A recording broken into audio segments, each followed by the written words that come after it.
friends, I'm back again with another video. This video will be on wave function of a free particle. This case is very important because a wave particle can be discussed in terms of group of waves, not a single monochromatic wave. And on the other hand, group velocity equals the material particle velocity. And these kind of things are being cleared by while discussing this particular content, that is the wave function of a free particle. So let's proceed how to understand this. While defining a free particle, we know that potential energy is zero, and this definitely means that the time independent Schrödinger equation for a free particle will be like this, as given by equation 1. If you put k equal to this, then definitely the time independent Schrödinger equation can be written like this: d to u dx square plus k square u equal to 0. Obviously equation 1 has a solution as given by equation 2, a e to the power ikx plus b to the power minus ikx, complex exponential functions, and these particular solutions now can also be written like this if you incorporate the time dependent factor.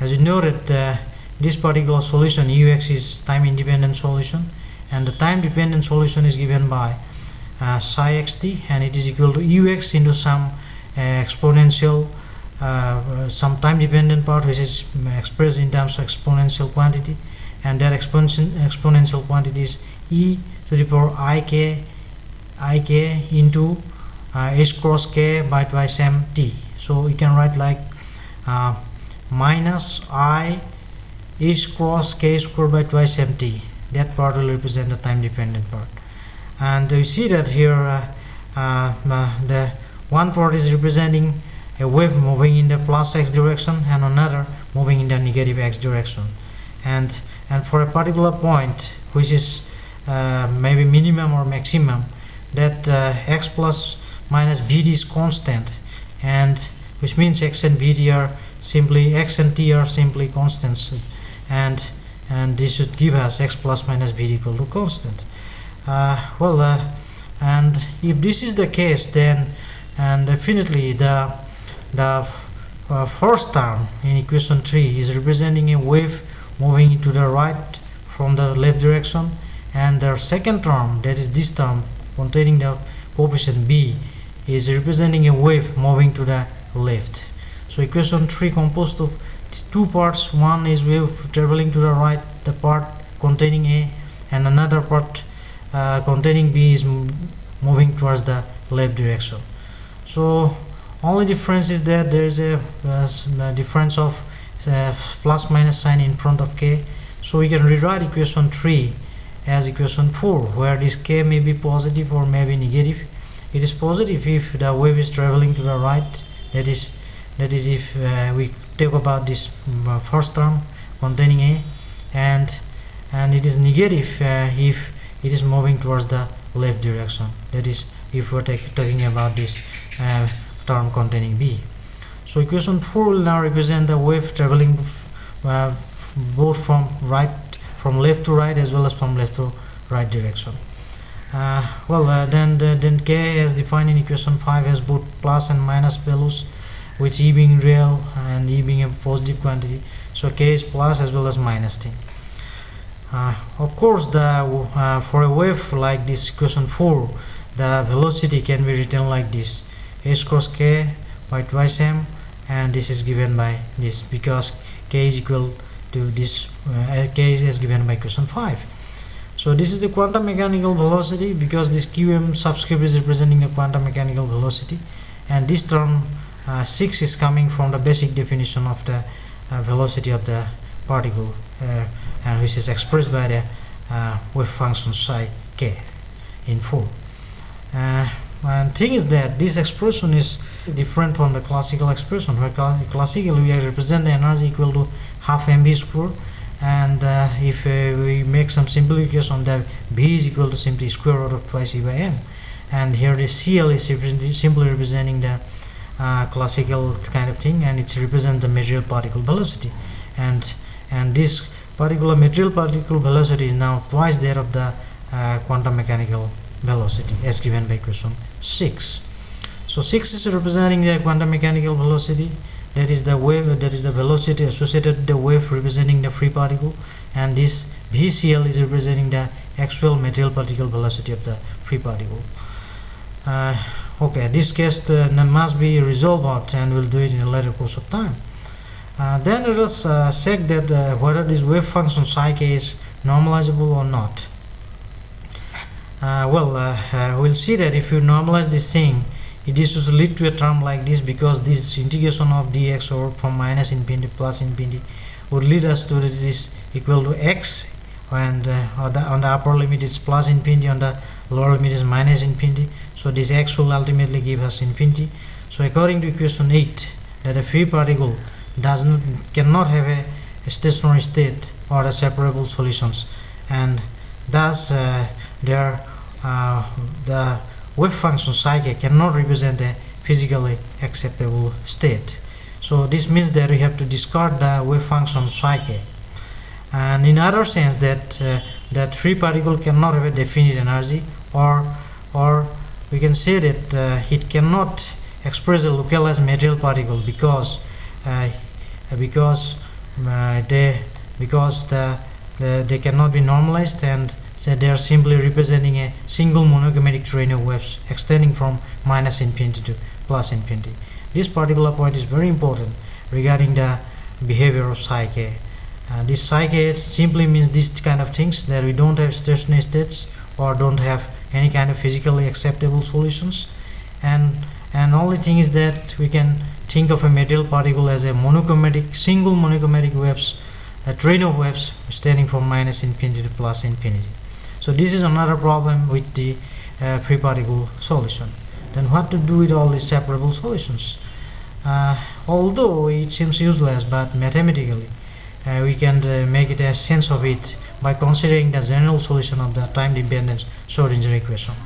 As we noted, the general solution of time-dependent Schrödinger equation expressed by psi xt, which is nothing but the superposition of all this psi k, and thinking that this k is a continuous variable, we can put psi xt equal to that's given by equation 9. We are replacing the summation sign by integrations, and that's why the continuous variable k is put as an integration. And we see that one quantity phi k is coming, which is expressing the wave function related to this psi k.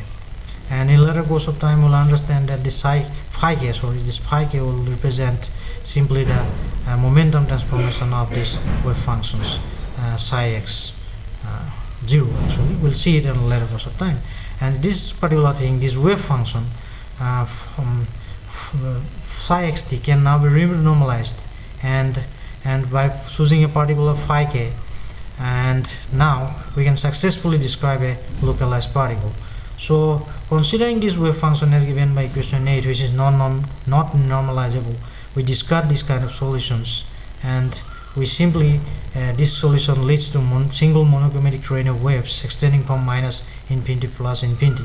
But while discussing this time-dependent Schrödinger equation in terms of this psi k, and taking that k as a continuous variable and expressing out this quantity, we'll see that with a particular choice of this phi k, we can normalize this function, and this normalization would mean that a particle can be localized in terms of equation 9, and that's what we wanted.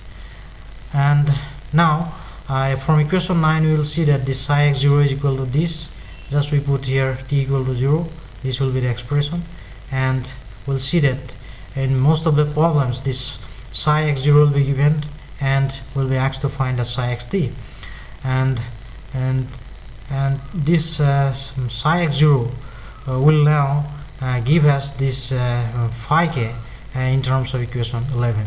So we can determine phi k by using expression 11, and once we find phi k, putting this expression 11 back in equation 9, we can find psi xt. So the things are becoming very simple now. Only thing is that we define this phi k with the help of equation 10, and then it is given by phi k equal to this as in equation 11, and putting this expression for phi k given by 11 back in equation 9, we can determine psi xt. That is the wave function describing the localized material particle. And also note that in every problem we'll be given the initial wave function and will be required to find the time evolution of the wave function. With all this, we conclude regarding the free particle that our wave function psi k is not useful for us, but physically not acceptable, as it leads to this kind of things, single monochromatic waves. We consider this wave function, this can be normalized, and this normalized wave function now represents successfully localized particle. And while finding this psi xt, we'll take help of equation 10, where this particle will be given will be provided in the particular problem, and with the help of this psi x0 we'll find that phi k, and putting this phi k from equation 11 back in equation 9, we'll be able to find out psi xt, that is the normalized wave function for localized particle. And regarding the particle velocity, this v classical in expression number 7, we'll see that this particular velocity is associated with this with the time evolution kind of thing. That is the wave that is related with the wave function psi xt, whereas this VQM, the quantum mechanical velocity given by equation 6, is related with the phase of the wave. So we'll see that our non-normalization of these states leads to the condition that our waves, the material particle, will be expressed not by a single train of monochromatic waves, but rather a group of waves extending having some kind of difference in wave numbers k, and their average velocity will be known as group velocity, and velocity of phase of individual waves is the phase velocity, which represents the quantum velocity VQM. These kind of things are already discussed in our other videos also, and we are reminding these things. The particle velocity is the speed of the envelope of the wave packet, and which is known as group velocity, and it is not the speed of the individual ripples known as the phase velocity. So speed of the individual ripples will be known as phase velocity, and the average speed of the wave packet, that is the envelope of the wave packet, will be known as group velocity, and that group velocity will be the same as particle velocity. And we can show now that with these known things, omega equal to this, Vp equal to this, Vp is phase velocity, V is equal to this, we'll see that group velocity is given by this thing, which is equal to twice of the Vp, and this means that this Vg is simply V classical. So our VQM, as given by equation 6, is simply the phase velocity while representing this wave, whereas this V classical is the group velocity representing the actual velocity of the wave, actual velocity of the material particle. So this case of free particle has helped us to understand why instead of a single monochromatic wave we need to consider a group of waves with a difference of wave numbers amongst themselves, and with their common velocity or a wave velocity representing the group velocity, and which is also equaling the classical velocity, that is the material actual velocity of the material particle. And also we put some more light on the psi xt by using this particular expression, this omega equal to this, and we see that as in equation 13 or equation 11 or equation 9 actually, or equation 9, putting this equal to omega, so is cos k square by twice m equal to omega, will write equation 9 as equation 13, and this will be later course of time will be very useful while discussing Fourier transformation of kind of things in coming time. So definitely we now understand that our concept of single monochromatic train of waves has been discarded by the non-normalizable condition of this wave function psi k, but this particular wave function psi xt, which is representing the time evolution or the general solution of time dependent Schrodinger equation, helping us to understand the motion of a localized particle. And a localized particle has two kind of velocities. While discussing the is wave description, that is matter wave description, it has phase velocity, which is the individual waves have, and then the average velocity, that is the envelope of the wave moving with, and that average velocity is known as group velocity, and which is also equal to the material particle velocity. And also we have shown in our early cases that for a free particle the group velocity is twice that of phase velocity, and this was already done in our early videos.